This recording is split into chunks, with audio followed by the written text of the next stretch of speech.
to stand and sing our wonderful, wonderful celebration song called Celebrate This Day. That is inside the pink sheet inside your programs.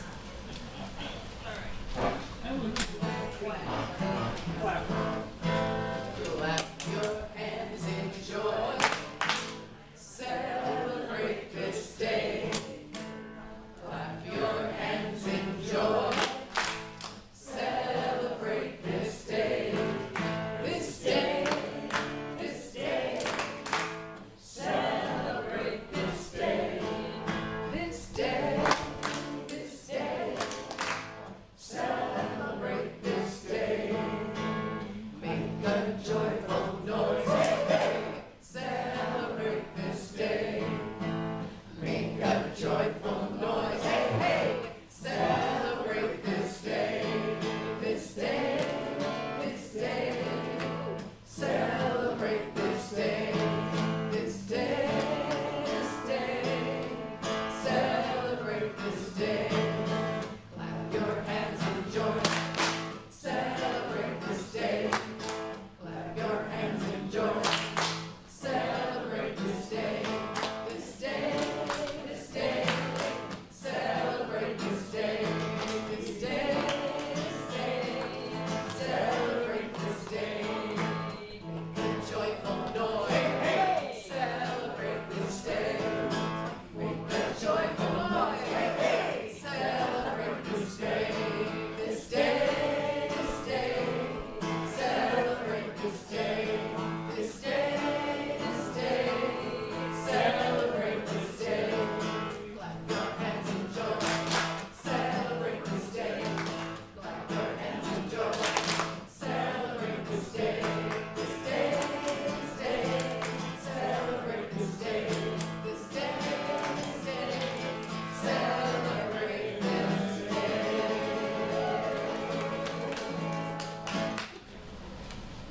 Namaste.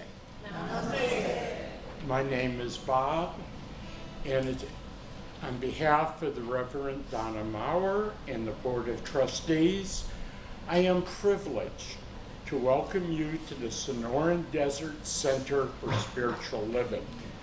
Whoever you are, wherever you are on your spiritual path, you are truly welcome here. Here you will be validated, supported, and encouraged to be all that you are meant to be.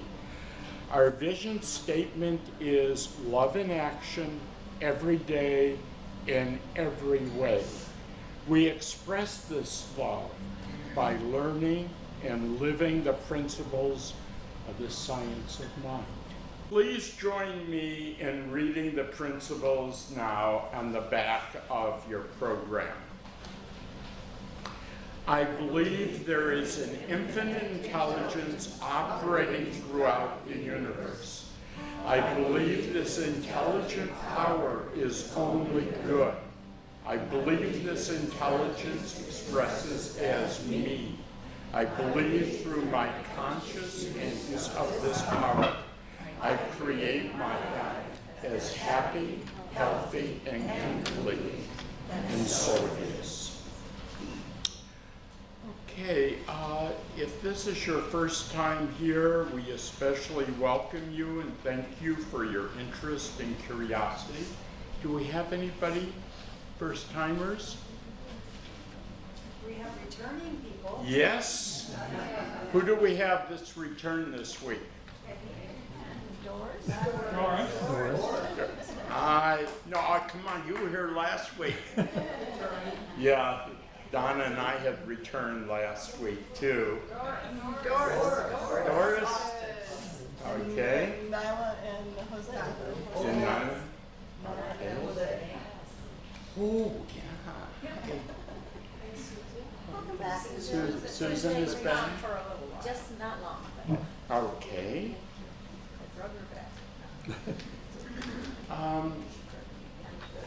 I need to thank the people who assisted. Who were the greeters? Craig and who else? Craig and Craig.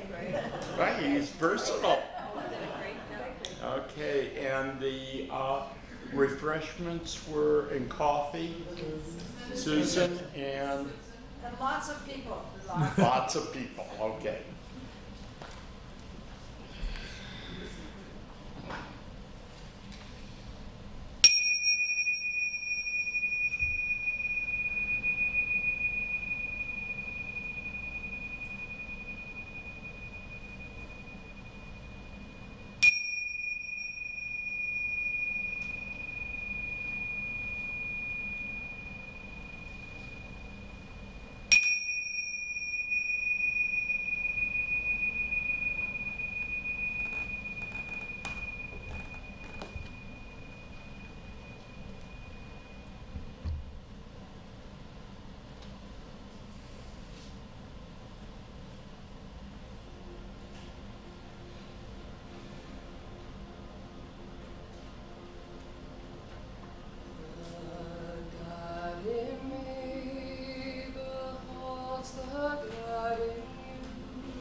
All for our greatest and highest good.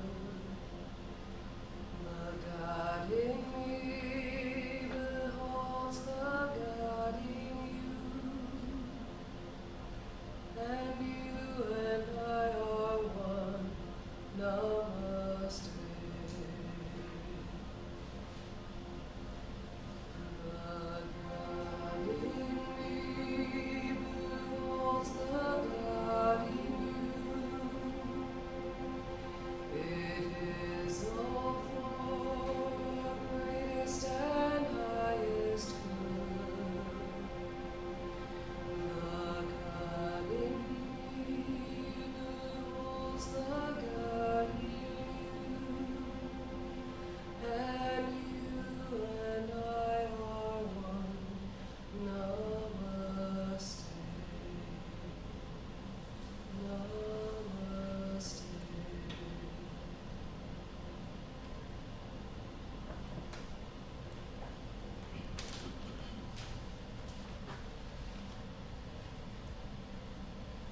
Perfect time just to light the candle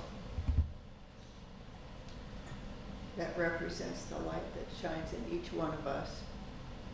So I would ask you just to take a breath and know that this is the perfect time to find that divine spark in you, to let it shine out of you as this candlelight glows. This is a perfect day, perfect sunshine. We know that the divine is smiling down on all of us. We are so blessed to be here in this loving space. We know that Reverend Donna will inspire us and touch our hearts. And we will leave here filled with love as it is shared from each one of us to you. So I release these words as we say together, and so it is. So, have any of you noticed your windshields lately? I have a little song. What is the song? Now I've got to remember it. Oh shoot, I'll have to tell you later. Shoot, doggone it. It's about your windshield? Huh? It's about my I may have to tell you in the middle of that crazy. Okay. Okay, this is from a book by Julia Cameron called Synchronicity. And now as we're moving from summer into fall, we need a little whack in the head to remember these things. The late great mythologist and teacher Joseph Campbell advised his students to follow their bliss. He told them to expect synchronicity, which he defined as helping hands. Follow your bliss, he taught, and the universe will open doors for you. An octogenarian, when he became famed as a teacher, He had decades of teaching experience with which to back up his theories. Over and over again, he had seen doors swing open. His life had taught him to be a firm believer in the advice offered to us by Johann Wolfgang von Goethe. Whatever you think you can do or believe you can do, begin it, because action has magic, grace, and power in it. Another comes to mind, this from the Scottish explorer Joseph Murray. There is one elemental fact, the ignorance of which has scuttled many a grand design. That is this: when you are committed, the universe moves too. When we write our morning pages, we haven't talked about that for a while, have we? We are contacting the universe. We are telling a benevolent something, our precise needs, goals, and desires. It is as if we are in a life raft, bobbing in the sea. When we write our pages, we send out a signal that tells our precise location and allows us to be rescued. Within a short period of time, after we contact the universe contacts us right back. We begin to have the experience of synchronicity, like making a good parking space before you arrive at the parking lot. We find ourselves increasingly in the right time and place for our wishes to be fulfilled. When I teach and explain to my students the concept of synchronicity, they may at first protest that such a concept seems too good to be true. Not wanting to be gullible, they exclaim, "Julia, do you really believe the universe opens doors for us?" I tell them yes, and I ask them not to believe in me, but to keep track themselves of the instances of synchronicity they now encounter. Try to do that. It's amazing. Eden Philpotts said, "The universe is full of magic things, patiently waiting for our senses to grow sharper." Ralph Waldo Emerson said, "The world is all gates, all opportunities, strings of tension waiting to be struck." In Jean Houston's foreword in the big book, Ernest Holmes, The Science of Mind, says that consciously or unconsciously, we direct the flow of the universal mind into form. In homier terms, the cosmic engine is started, but man guides it in his own life. For all the bugs I've killed today, that traveled out and in my way, I celebrate this song, and that's all I have.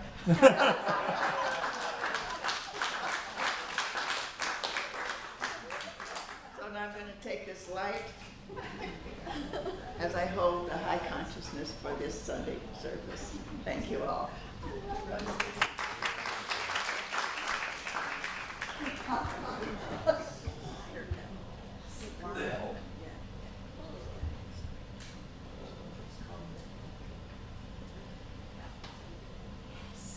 So, this week, as it says on the front of your program, we're celebrating Avon, which is the autumn equinox. And to me, personally, a big part of this celebration is being that oneness and celebrating oneness with the earth.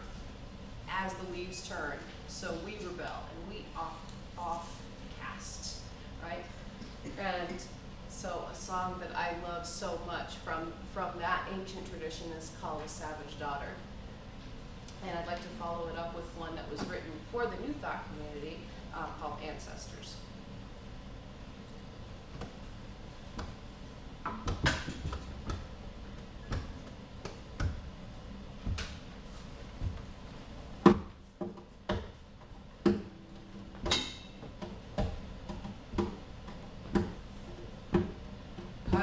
am my mother, savage daughter, the one who runs barefoot, cursing sharp stones.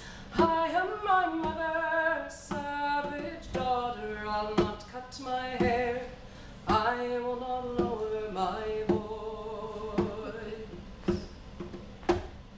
I am my mother, savage daughter, the one who runs barefoot, cursing sharp stones. I am my mother, savage daughter, I'll not cut my hair, I will not lower my voice. And again.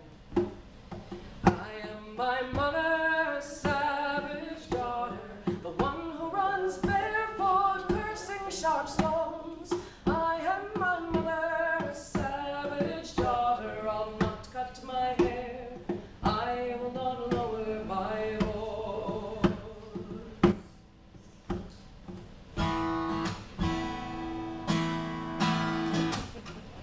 Sky above, earth below, fire within me, this I know.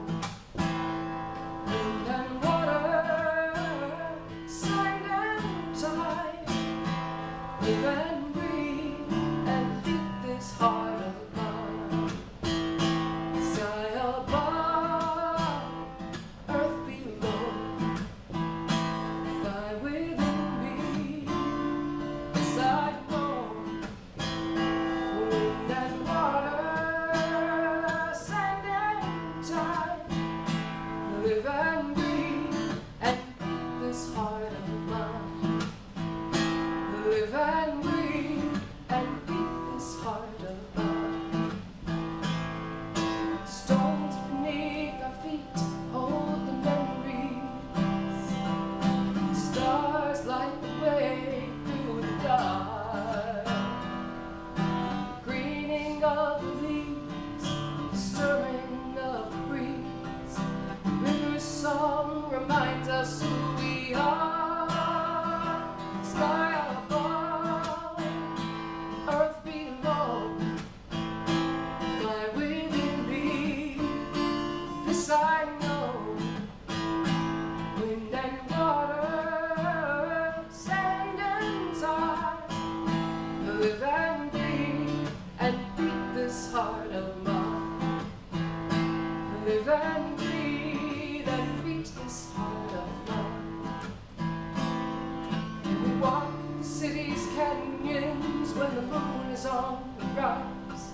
Can we let our native kindness shine through? Can we recognize a stranger, see the light behind the eyes? Can the beauty of our hearts be what we do?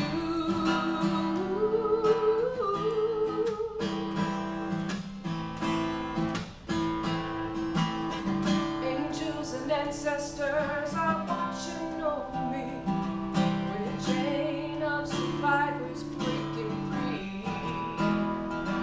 I call on those who've come before and those who've yet to be. I believe that they believe in me. Sky above, earth below, fire within me, as I know. Wind and water, sand and tide, live and breathe and beat this heart of mine. Live and breathe and beat this heart of mine. Live and breathe and beat this heart of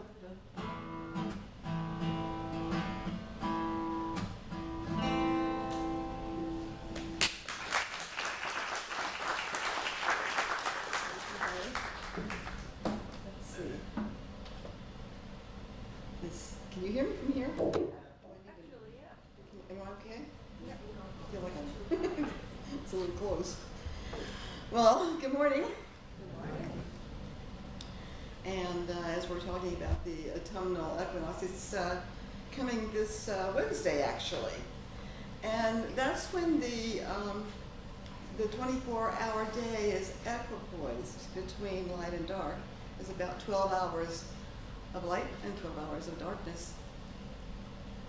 And then after Wednesday, as was mentioned, we'll gradually notice that our nights begin to get longer, our days shorter until we come to the winter solstice, which is the darkest night of the year.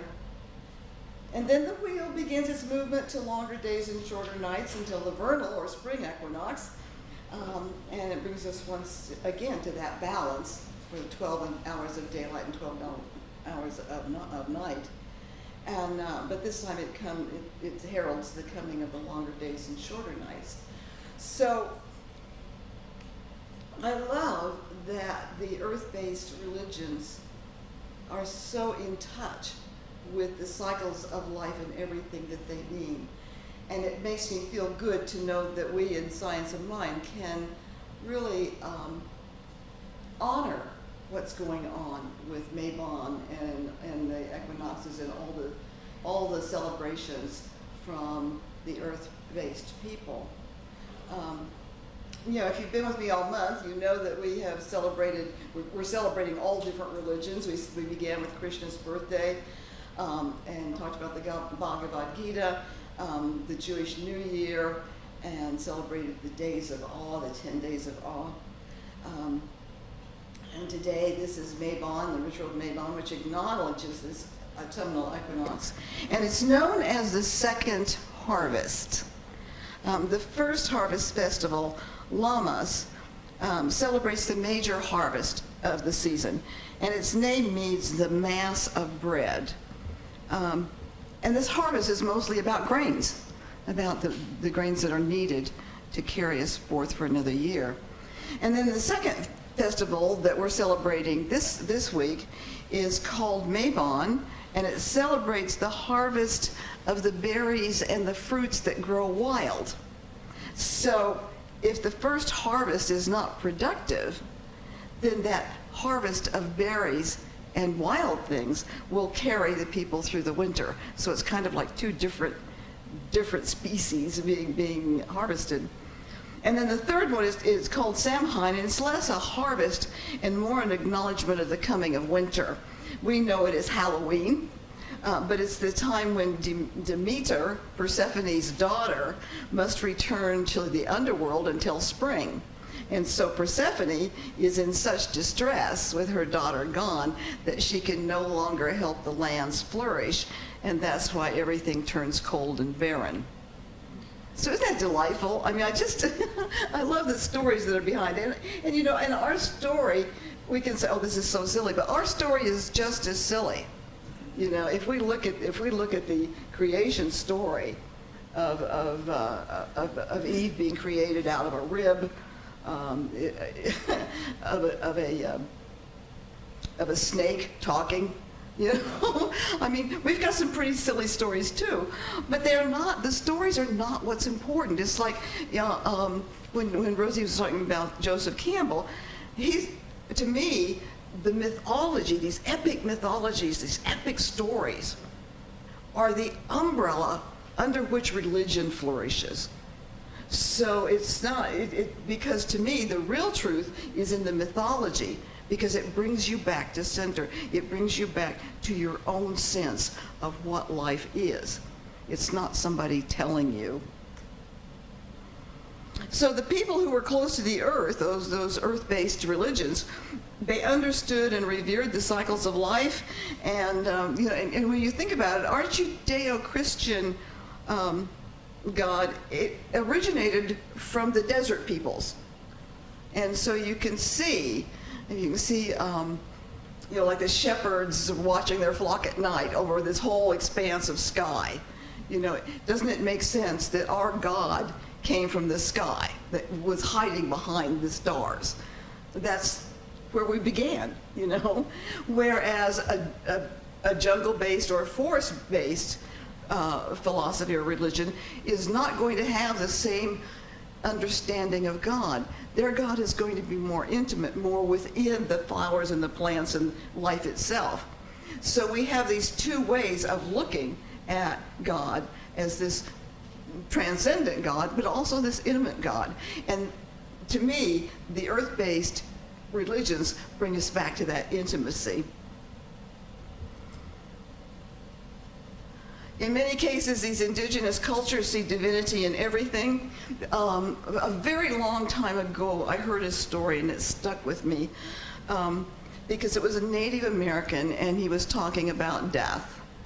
And he said he did not want his body to be burned or to be buried in a box.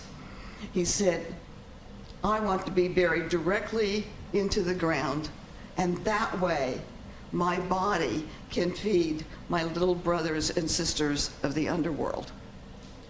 You know, I mean, that's so beautiful. That's much different than our concept of worms. You know?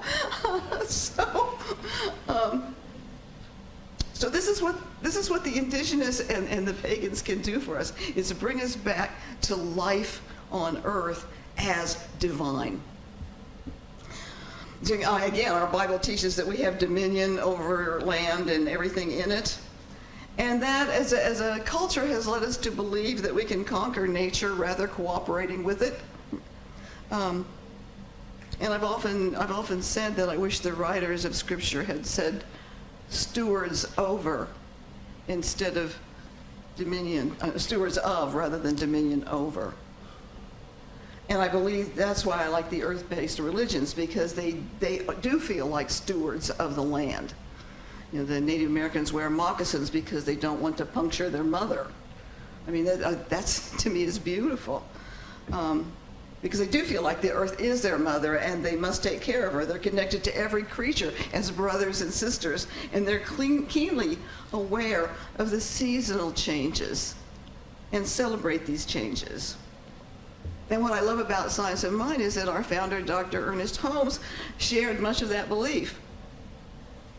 Every year, our organization had a retreat at the Asilomar Conference Grounds in Pacific Grove, California. And Ernest Holmes would always conclude the conference with what was known as the Sermon by the Sea. His last talk was given in August 1959, and it's been made into a small book.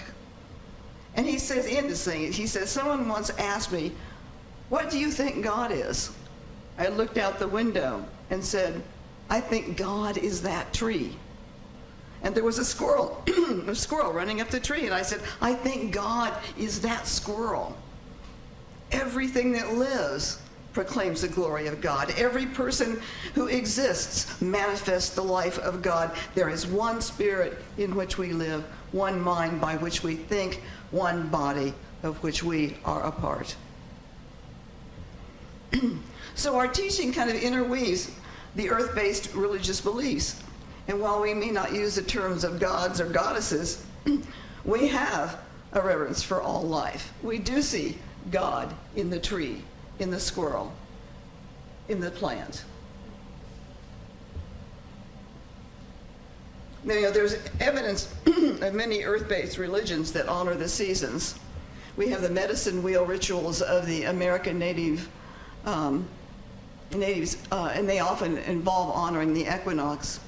The petroglyphs in Chaco Canyon mark the equinox for the Pueblo peoples. The pyramid at the ancient Mayan city of Chichen Itza is laid out so that on the autumn equinox, 7 triangles of light are cast on its staircase. In County Meath, Ireland, the tomb designated Cairn T aligns with the rising sun on the equinox, as does the South Temple at Nadra in Malta. The temple Angkor Wat in Cambodia aligns with numerous celestial events, and on the equinox, the sun rises directly above its central tower. And of course, there's various prehistoric calendars of the world, Stonehenge being the most famous, and they all include alignments with the equinox. And the overarching name for these earth-based religions is paganism. It's used to describe religions that are outside the 3 main religions coming from the descendants of Abraham. In other words, anything that is not Jewish, Christian, or Islamic. And so many people believe that Buddhism and Hinduism would be considered pagan. So on the equinox, because of the rotation of the Earth, the tilt of its axis, we will move from a day that is balanced in light and dark to the coming dark days that will gather darkness sooner each evening. And the pagan cultures were aware of this. In fact, instead of 12 months, the pagan calendar, which is called the wheel of the year, is split up by quarter and cross-quarter days. The former group consists of the solstices and equinoxes, which mark the start of the 4 seasons, while the latter is made up of the days that mark the midpoint between each season. So rather than complaining about the seasons like we often do, oh my God, it's going to be really hot this summer, I can't stand it, or I just can't stand the coming cold weather, I hate cold. Pagans honor each season for the unique gifts that they offer. The pagan calendar is also a cycle of festivals that celebrate each and every season, and each season is considered as wonderful and magical as the next. And through celebrating these festivals, from Imboli in the early year to Yule in the winter, pagans appreciate each season equally in the way a father might love all of his children, but differently, but equally. So rather than wishing for something different, pagans appreciate the here and now and see the sacredness of each season. Mabon that we celebrate this week is named after the god of Welsh mythology. Mabon is a child of light and the son of the Earth Mother Goddess. And I found an article on the internet by Lee Kinniston who helped me realize that we all embrace at least a little bit of paganism. He says part of the allure of paganism, especially for city dwellers like myself, is that it enables you to connect with something that's lost through metropolitan living. Paganism, more than any other belief system, celebrates and glorifies nature. Matter of fact, the Latin word paganus means of or relating to the countryside. Plants and animals are venerated, as are the elements of the earth, air, fire, and water, along with our ancient ancestors. Celebrating these things and incorporating them into rituals allows us to tap into our ancient past and escape from our time-poor, stress-heavy urban lives.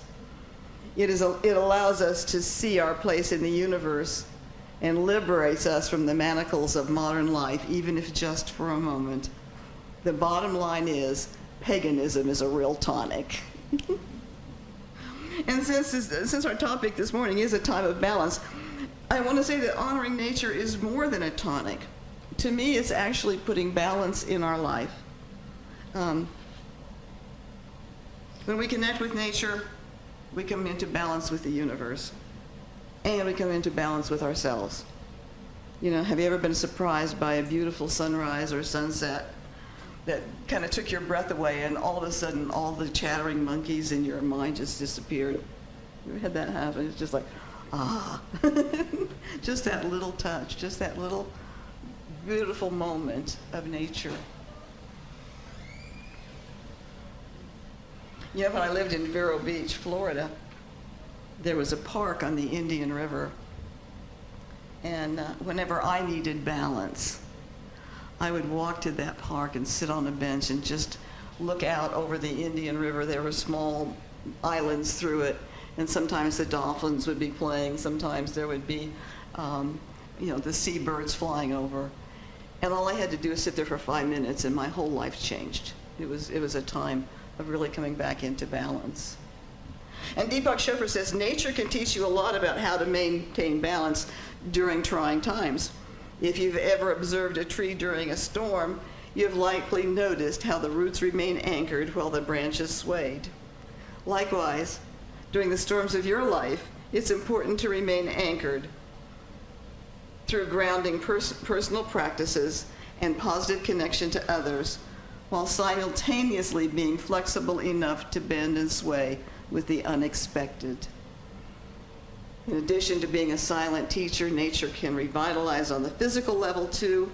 Connecting to the earth discharges accumulated positive ions and allows the electrical system of the body to recharge.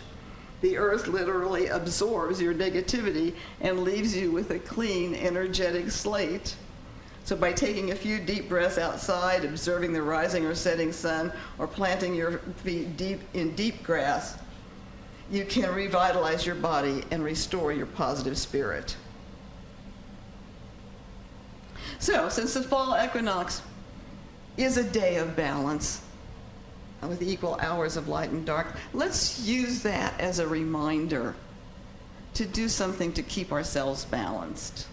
As Deepak Chopra says, just stand outside and take a few deep breaths, or watch the sun rising or setting, and with the stars in the sky. The moon was beautiful last night. So, because these connections to nature are even deeper connections to our own spiritual truth.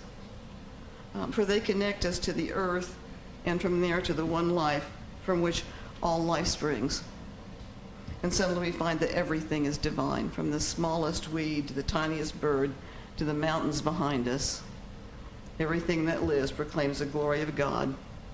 Every person who exists manifests the life of God. There is one spirit in which we live, one mind by which we think, one body of which we are a part.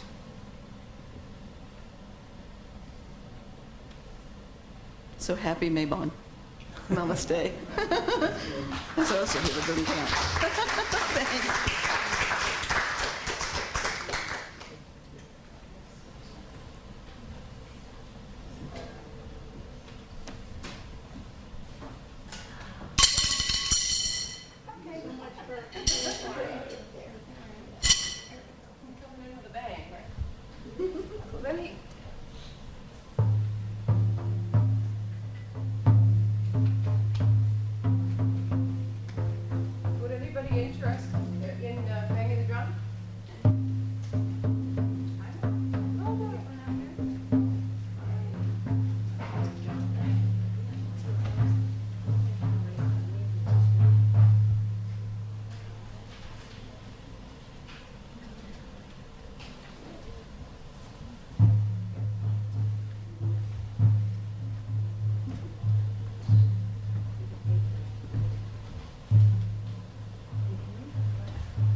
Yes, that's a great rhythm. Thank you. So the song, the pink sheet inside your program, The Earth is Our Mother,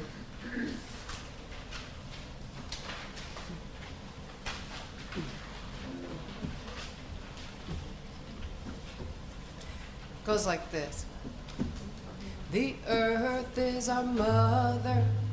We must take care of her. The earth is our mother. We must take care of her. Hey yana ho yana hey yan yan. Hey yana ho yana hey yan yan. Her sacred ground we walk upon.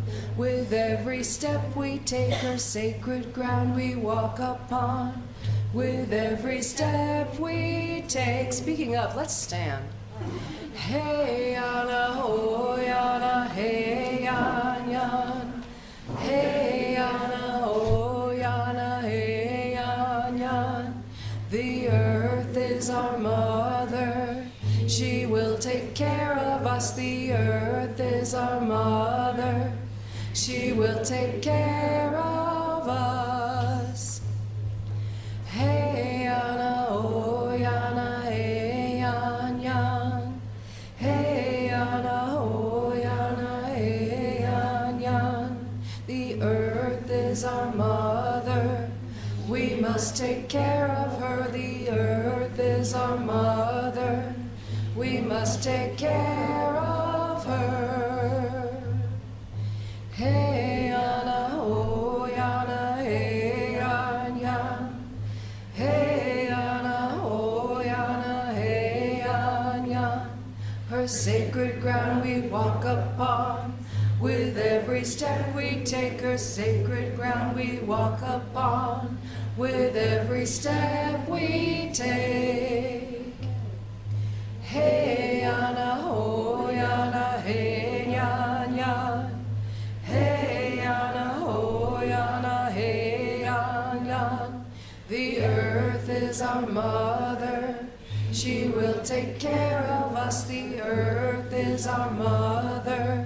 She will take care of us. Hey yana oh yana hey yan yan. Hey yana oh yana hey yan yan. Hey yana oh yana hey yan yan.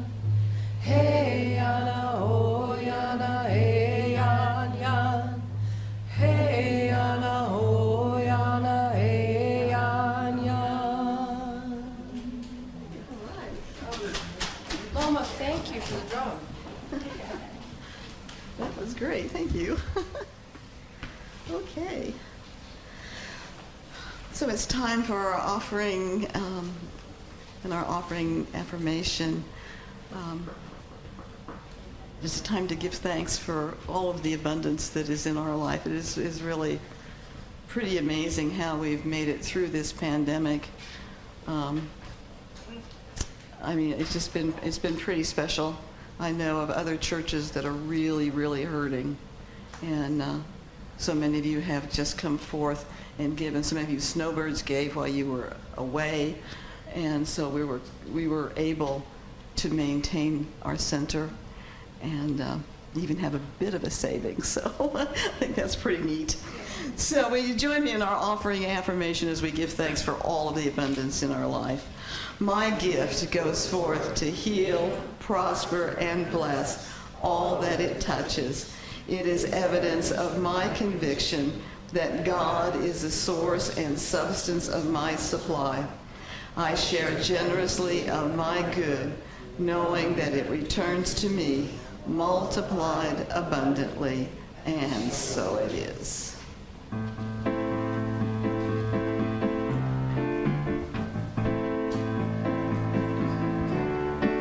Thank you for this day, Spirit. Thank you for this day. Thank you for this day, Spirit. Thank you for this day. This beautiful, this beautiful, this beautiful day. This beautiful, this beautiful, this beautiful day. Thank you for my friends, Spirit. Thank you for my friends. Thank you for my friends, Spirit. Thank you for my friends. My wonderful, my wonderful, my wonderful friends. My wonderful, my wonderful, my wonderful friends. Thank you for this day, Spirit. Thank you for this day. Thank you for this day, Spirit. Thank you for this day. This beautiful, this beautiful, this beautiful day. This beautiful, this beautiful, this beautiful day. Thank you for this day, Spirit. Thank you for this day. Thank you for this day, Spirit. Thank you for this day. Okay, thank you. Thank you so very much.